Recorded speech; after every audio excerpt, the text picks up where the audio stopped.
Jr., President of the PHILEXPORT, Assistant Secretary Aster Cabarti of the Regional Operations Group, and concurrent Regional Director of DTI Region 7, ADC Executive Director Sinen Perlada, RD Rebeca Rascon of DTI Region 6, RD Celerina Bato, DTI Region 8, PhilExport chapter heads, colleagues from the government, exporters, guests, and participants. A very good afternoon to everyone. Maayong hapon sa tanan. Welcome to the first ever virtual PEDP Regional Consultation. Today, we are conducting the second of the 3 PEDP virtual regional consultations for the Visayas. The first virtual regional consultation for the PEDP was done with the Luzon cluster last week.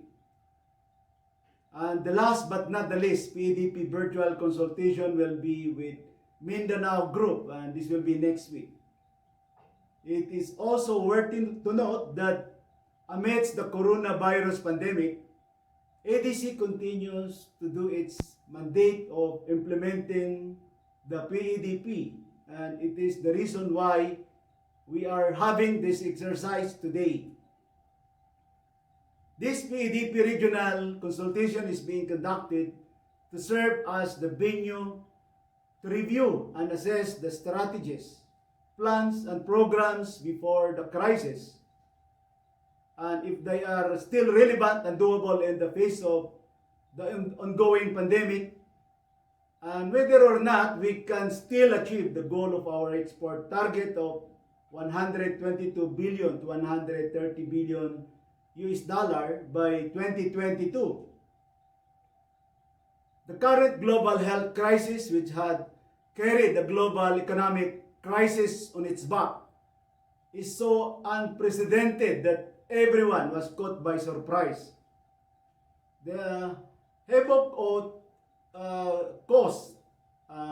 that caused us so many lives lost, but more so, had put the whole world into a standstill.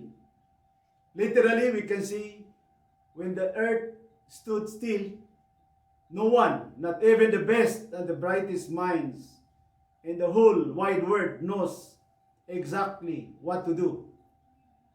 No one ever imagined the magnitude of its rage and fury, except when every economy in the world began to crumble and fall.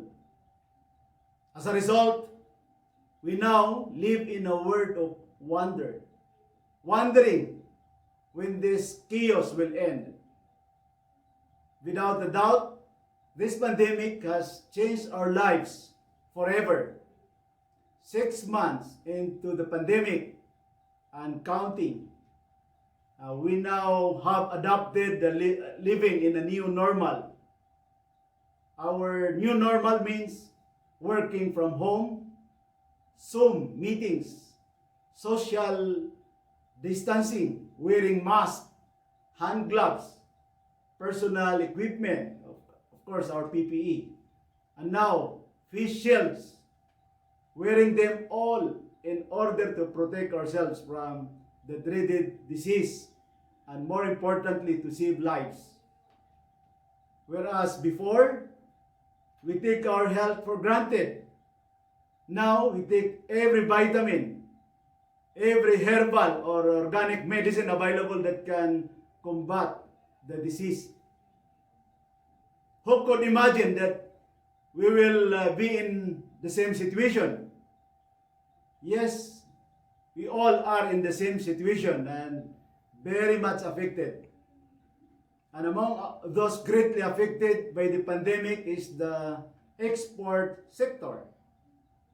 But make no mistake, with or without this pandemic, the export sector remains to be one of the most resilient sector in the country.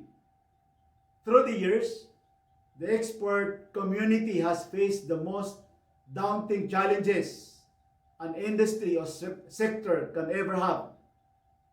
But against all odds, they are still standing and fighting their way out and remaining the victor, especially in these most difficult times.